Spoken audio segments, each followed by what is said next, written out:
Welcome to class, everybody. We are behind the scenes here of a premiere, and the reason that I've turned the camera on and decided to film it is because I was trying to respond to people, but the comment section goes so fast I just can't seem to keep up. So I'm going to try and make an attempt here to talk to different people who have different comments. And I want to thank everybody for being here at our premiere. The premiere is going to be about me proposing new dog adoption rules. So I want to thank everybody for being here. 88 people are chatting. The premiere is starting today, is October 29th, 2020. Just a reminder to you to watch these important documentaries here called don'twatch.org and watchdominion.com. They're essential learning so you understand why we are here on YouTube. The premiere begins in 9 minutes, like I said, and let's go over here and have a look at different people that are chatting. So a reminder that the people here in blue are the animal rights activists. They are animal defenders, they are vegan, and they are here to help educate. So they are teaching assistants, and that's why they are wearing what I call the uniform. So I asked them to wear this so, well, you see, they're not all doing that. Like this guy here does not have a uniform. Sometimes if they have their own channel already and they're already posting images of themselves, I let it go. And that's okay because, you know, everybody has their own thing. But for the most part, I try to encourage people to wear the uniform where it says their name a little bit and where they're from, so I know what time zone they're in and so forth. So let's have a look at some of the comments that we have here. Somebody says, I need some chocolate. So just a reminder that, yes, there is vegan chocolate. Chocolate itself comes from a bean, and so that is vegan. You can have that. Of course, you can't have milk chocolate. Thank you for this person here for spamming all these beautiful animals. Look how wonderful that is. Thank you so much. Natalie Hadley. I don't know if you want to be a moderator or not, Natalie, but you're certainly doing a great job at decorating things here. So what I think I might do is I might actually make this person a moderator and see how that goes. This might be somebody who's really young and might just like to spam this kind of thing, and that's okay, as long as you don't overdo it too much. Sometimes I take a chance randomly and try to make somebody a moderator without even knowing much about them, just by seeing how they seem consistent and persistent to try to give out the vegan message. And of course she writes here, #save the animals. So we'll see. What else do we have here? So this person says cats are carnivores. This is what Segatari is trying to say, but cats can survive on a vegan diet if they are given all the right nutrients. I have two friends who brought their cats over here, and they are perfectly normal looking cats. They are both male, and they are doing great, and they are vegan. I also have another friend a couple of streets over whose cat has been vegan for many, many years. And she says that her cat is also doing perfectly fine. And those are all indoor cats, so it's not like they're going out and hunting mice or things behind their backs. So, I mean, unless these people are not telling the truth, but I don't see why they would lie. And so, yeah, cats can be vegan. But like I say in this actual video, I do talk about that, and I say how it can be a little bit tricky sometimes with certain cats, because if they're not drinking enough, you have to find ways to make sure that they get enough water in their food and they stay hydrated. But there are Facebook groups that you can go to for that, to learn and to unite with other people who have been through it. And for dogs, it's certainly a lot easier. For Bella, it was absolutely no problem. She became vegan. We just bought vegan dog food and she ate it, and that was it, kind of thing. It's not a big deal.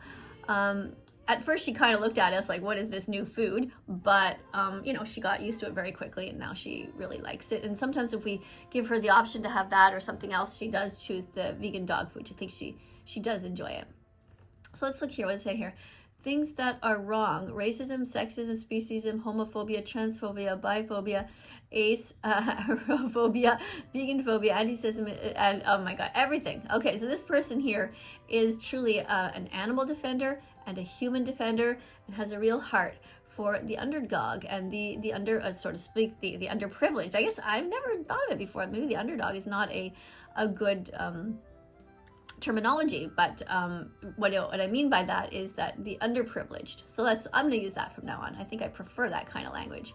It's like when we say old expressions like, oh, I ate like a pig, and it means we ate a lot. but it can sound a bit condescending, or, oh, you're such a chicken, meaning you're so scared. So I try to stay away from those things, because it kind of puts animals into one sort of box, and it labels them, and clearly they have all different personalities and all different. So I love fish, but whoops, I never eat crab. Well, that doesn't matter. If you don't eat crab, you should eat no animals, because if you just say, well, I eat fish, but I don't eat crab, it doesn't matter. You're still killing one life at every meal. So just go vegan. Don't even bother being vegetarian or pescatarian. Those are bad. Go straight to being vegan. Let's see what this person, things that are wrong. Okay, yeah, you said that, and that was great. Let's see what else. Wait, did I miss something? Meatism, I don't know how to respond to that. I don't know what to say about meatism. Cats can't be vegan. You will hurt the innocent cat. Well, not necessarily. I'm not a cat expert, but I'm telling you just what I have heard and seen, and it is definitely something to think about. And I talk about this in this video, about whether cats should be phased out, because if we are creating cats by allowing them to keep on breeding, and then creating more and more of them, and always we keep on killing other animals for them, is that ethically right? Just because we want to have a cute cat in our house. I don't know if that's right. It doesn't seem right to me. It seems like it would be better to not create a cat in the first place, not allow them to breed. And it would be better, because then they wouldn't be killing the mice, well, the mice isn't even really the problem. The problem is that we actually ourselves pay for other people to kill chickens, cows, pigs, lambs, and all this type of thing, because it's been put into cat food. So that's the question about that. So ethically, from an ethical perspective, we shouldn't be breeding animals, but we should be doing our best to help them if they're already existing. All right, let's keep going. But then you have vegan fish. I don't know what that means. Chickens, yum. Well, don't eat chickens. Chickens are sentient beings. Think of them as modern day dinosaurs. Just leave them alone. Let them do their thing. They're just pecking around and taking care of their babies, and don't steal their eggs. Just be nice to them. It's very easy. Eat other things. I'm just asking, but why are you guys forcing us to be vegan when we don't want to? This is amazing to me. I don't know what children are learning today in school, but the word forcing, nobody is forcing you. You are there. I am here. I am talking. You can just close your ears. You can actually walk away. You can literally leave this chat, but you are on your own staying. So nobody is forcing you. We are simply telling you should be vegan. If I could force you, if it wasn't against the law, believe me, I would. I would ban all meat. I would say it is illegal to hurt anyone. If you don't want somebody to stab you in the neck, don't do it to someone else. It's as simple as that. Veganism means doing your best at all times, and the vast majority of people on this planet live near a store, and they can buy other things. I'm just asking, but why are you guys forced? Okay, do that one. Don't oppress if you don't like being oppressed. Very good. Thank you. Thank you, Liv. Where did she go now? I was going to try and make that person a moderator. Where did she go? Okay. Okay, this person is a little flag there, so that's kind of interesting. That's not part of the uniform, but I guess let me see what happens if I make this person into a moderator. Let's see. They seem to be wearing the uniform and wanting, being interested, and maybe I don't care if they have the flag there or not. Believe me, I have nothing against the LGBTQ. It's just that we are speaking out for the animals. So actually, yeah, I'm not sure that I want that. Unless I say to everybody, you're allowed to have one emoji at the end of your name. That could be part of the uniform, for example. Maybe somebody wants to have a cherry, or I don't know what. Or maybe as we get on, we will have our own little system. I don't know. Maybe something else will happen. You know, this is a class. We are evolving. We're learning things. And I guess it looks like Natalie here is like wondering how she became a moderator. She's probably like, what is going on? Okay, so let's make this person a moderator and see what happens here. Okay, here we go.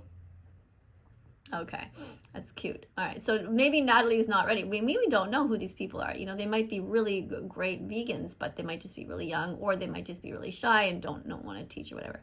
Okay, so what we have here. We support LGBTQ, we support you, but if you don't like oppression, why the fuck aren't you vegan yet? This is Vegan Tam, who is singing this little rhyme thing that I had written for TikTok. So yeah, our premiere is going to start very soon, and we're going to get ready to spam very soon. We're going to, oh yeah, there we go. The spamming is beginning. So when the music starts, we spam vegan things. And oh, I'm wondering if my sound is working in here. I have a feeling that the sound is not working because everybody is already spamming. Oh no, that's right. I still see the image there. I haven't got the oh, there we go. There we go. So thank you to 121 people who are here. Thank you to for 134,000 followers. Thank you for supporting me and my work here on TikTok and on YouTube and on Instagram. If you want to know my Instagram address, it is thatveganteacher Miss KADIE, all one word. Please join me there. That vegan teacher Miss KADIE, all one word, no dots, no underscores. All right. I'm gonna write subscribe here, and I always like to put this little, where did it go? My hi, there we go. I like the hibiscus, and I'm going to put something green, a green apple, and maybe some fruit here, and a vegetable. All right, so thank you for subscribing to this channel. Please press the notification bell as well. Help me get the animals out of hell. When you press the bell, you get an announcement every time there's a new video up. Like these people here, we have 156 people. They probably got a notification that goes bing on their phone and it says, oh, we're all gonna be together now. Then you guys can chat here in the comments and spam when the music gets going and so on. Thank you so much to all the moderators who are here teaching and encouraging people to subscribe. I really do appreciate that. We really want to help the animals. The Holocaust going on is awful. Please watch the important documentary called don'twatch.org. Please watch that. Don'twatch.org. It's only 7 or 6 minutes long. Please watch that when you can.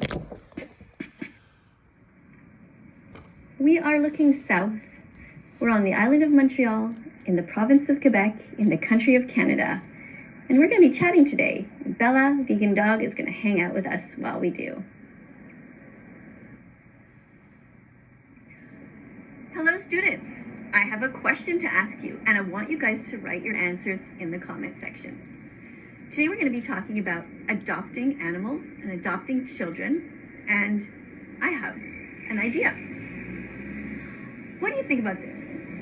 In order to be able to adopt an animal, you should have to go through some sort of a test. The same test as when you want to adopt a child. So when you want to adopt a child, what do you have to go through? Well, you have to have a therapist come and check you out, or a social worker. You have to go through all kinds of checks to make sure that you're not a criminal, that you're not a pedophile, you haven't paid anybody to hurt anybody, you know, to just make sure you're a decent person. You have to have people vouch for you and that sort of thing. And then they come in and check your home as well, to make sure that there's not anything weird going on in your house. Like, it's quite something when you want to adopt a kid. But when you want to adopt an animal, you can just basically go in there and just, you know, they'll just pretty much give you the animal, which is not really right in my view. So I was thinking that there should be a rule that in order to be able to adopt a cat or a dog, you should have to go through the same kind of check. So somebody, for example, would ask you, you know, have you ever heard an animal before? And you're probably going to say, no, I've never heard an animal. But then they're going to say, okay, well, what about eating them? Have you ever paid somebody to hurt an animal? And then, of course, 99.9% of the public is going to say, yeah, I have done that. So then the person might say, well, okay, that's too bad. So no, you can't really adopt an animal. If you like pay people to hurt animals, why would we trust you with an animal? The same for if it was a child, right? They would never let you adopt a child if you pay people to hurt other children. So then you might say to yourself, okay, well, let's give people a break, right? Let's give them a chance to change. So then the person might say, okay, you know what? We're gonna come back and ask you again in 3 months how it's going, if you've stopped eating animals or not.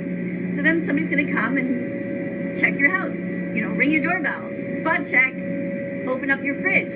Are there any dead animals in your fridge? And you're gonna be like, okay, I'm fine. I'm vegetarian now. I don't eat animals anymore. Come ahead, go ahead, check my fridge, check my freezer, no more dead body parts. So then the person's gonna say, okay, but what about this? And they're gonna hold up some milk from a cow. And you're gonna be like, well, I didn't kill anyone for that. And they're gonna be like, well, in the industry, they do.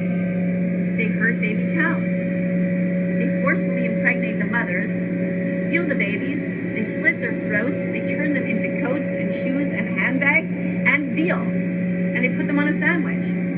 So you're still technically paying for the sadness and the murder and the torture of these animals. So then the person might say, okay, well, you gotta be vegan. You know, you can't even have eggs in your fridge either, because that's the same thing. In the egg industry, the baby boy chicks are put on an assembly line. And just because they're boys and they won't be able to lay any eggs, they murder them. So then you might say, well, it's not really fair because I want to adopt a dog and I'm fine. I'm not going to hurt the dog. So then the social worker might say, okay, I'll come back in another 3 months and I'll check again. So then they come back in another 3 months and they come and check. And you open your fridge proudly and you say, look, no more dead animals, no more milk, no more eggs, no more cheese, nothing. No animal products whatsoever. So then you say, okay, now can I be able to adopt an animal? And they'll say to you, okay, but you cannot pay for a breeder because that's wrong. Because animals are not here for us to use and breed into existence. So no, you cannot adopt. Oh no, I ran out of battery. Hold on just a sec. So yeah, I guess it could be a golden retriever if there's one there. And you're like, damn, I wanted to have a golden doodle or whatever the heck, some sort of combination, some sort of specific type of dog. And then the new rule would be, no, you just get to have whatever dogs are available that need homes, need loving homes. So go to the shelter and pick out a dog that needs a loving home. And if you don't find a dog, then sorry, you can't have a dog. And same for a cat. See, that's how a perfect world would be. That we wouldn't keep on breeding animals into existence. And here's the other thing. The next step. So after you have established that you're allowed to adopt a dog from a shelter, the next set of questionnaire on the questionnaire would be, what are you going to feed your dog? And you're probably going to say, well, just dog food from the dog store. And then the social worker or therapist or whoever's interviewing will say, nope, wrong answer. You cannot pay people to murder animals and then feed those to your dog. How is that helping anything? So you're going to be like, but what do I do? And then the therapist or the social worker or whoever's checking out to see whether you are the type of person who could adopt a dog will say, well, you have to look up vegan dog food brands. So you do that. I'll be back in 3 months. So they leave and then they come back again 3 months later. And they spot check and they say, okay, let's see your dog food. And then you open up your cupboard and you show them a bag of vegan dog food that is vet approved. And then do you think you should pass the test and be able to adopt an animal? Yes, I think so. I can't think of anything else. At that point, you're vegan, you're not hurting animals, you're going to adopt an animal, so you're going to save an animal, so you're not going to be creating a new one. And you're going to be feeding that animal vegan pet food. In that case, you should be allowed to adopt an animal. In other words, there should also never be snakes in people's houses. You know, snakes or other animals that require other animals to be murdered for them. Cats is a whole interesting thing. There are many people that I know who have vegan cats, but apparently sometimes it's a bit tricky. You have to give them extra water, and you know, some of them are picky, so you have to kind of flavor it with a little bit of oil sometimes. But there are vegan cats, and you can have a cat that's vegan and be completely healthy. Remember, they just need the nutrients. They don't need to actually eat the dead animals. So, what do you guys think about all this? How do you imagine a future like that? Would it be a good idea? Do you see any flaw in this idea? A perfect world would be where we don't create animals just for us. That's what veganism is. It's about doing the least harm. And yes, most people love animals. Most people really like cats or dogs, one or the other. And it's fun to have them as companions, it's true. But the reality is that we create them for us, and that's not okay. Anyway, let me know in the comments what you think about today's lesson, about the thoughts that I've presented here today.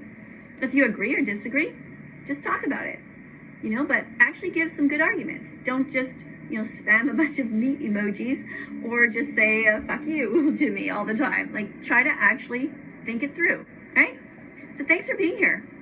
If you like having these kind of discussions, press the like button, subscribe, and, press the notification bell too. Press the notification bell and help me get the animals out of hell. Let's follow that vegan teacher on YouTube right now. Let's help her save every chicken, pig, and cow. Let's follow that vegan teacher on YouTube right now. Let's put our empathy into action. Miss Katie will show us how. All right, so that is the premiere that just went up. I'm going to turn the sound down there and just come back here a little bit and see if I can answer any more things here. Somebody says, I hate the idea. I don't know what idea that is. And I want to thank everybody here for subscribing. Thank you so much for being here. And just before I go, I want to show you something actually about vegan fallacies here. Let me just go over here. This is a site that you should know about. Your vegan fallacy is, any question that you have at all about veganism is answered here. About the ethics of everything. So for example, if you say, let's say you're a vegan animal rights activist and somebody says to you, but animals are not intelligent enough to matter. Well, then you would go and click on here and you would have your answer about, and you would know what to say about that.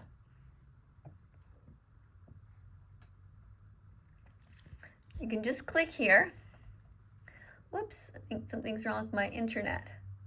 All right, here we go. Animals are not intelligent enough to matter. That is a fallacy. A fallacy means a lie or something that's not true.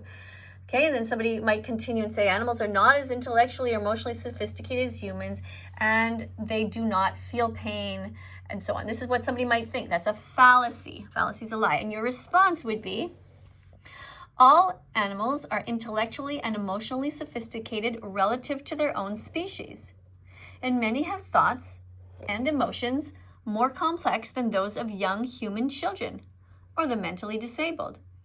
Even so, it's not logical or equitable to withhold ethical considerations from individuals whom we imagine, think, or feel differently than we do. And then it goes on, so you can just read the rest of that there. And if you need to get some other answers, you can go up here. You can see, you can click here, something about the environment. Being a non-vegan environmentalist is good enough. That's a fallacy. A fallacy is something that's not true. And here would be your response. Between 18 and 51% of all greenhouse gas emissions are directly attributable to livestock respiration, methane, production of animal products, and other relatable sources. This compared to 13% from every form of transportation on the planet combined. Animal agribusiness also both uses and pollutes almost half of the Earth's available land and is responsible for over 90% of Amazon rainforest losses.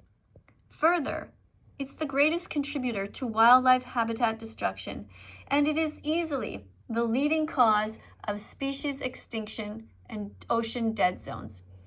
Finally, while fracking consumes as much as 140 billion gallons of fresh water annually in the United States, the farming of animals uses at least 34 trillion gallons of water annually.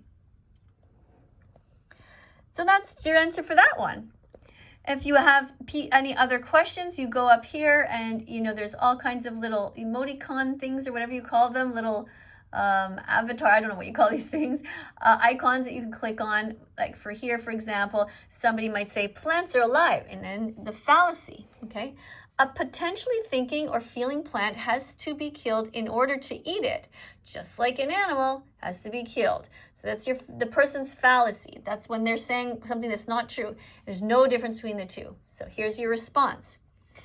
Vegans draw the line at hurting sentient individuals.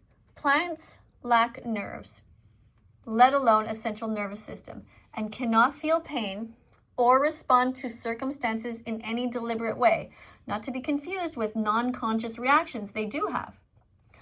Unlike animals, plants lack the ability or potential to experience pain or have sentient thoughts, so there isn't an ethical issue with eating them. So you can just go on like that and look at all the different ones. Remember, this is a group that you should join. Sorry, not join, but check. You should memorize this. Put it in your tab. It's called Your Vegan Fallacy Is. It's all about the different lies and the different misconceptions that people have. I want to thank you all for being here. Please like and subscribe and press the notification bell and help me get these animals out of hell. I'll see you in the next video. Bye for now. Doo, doo, doo, doo, doo, doo. Let's follow that vegan teacher on YouTube right now.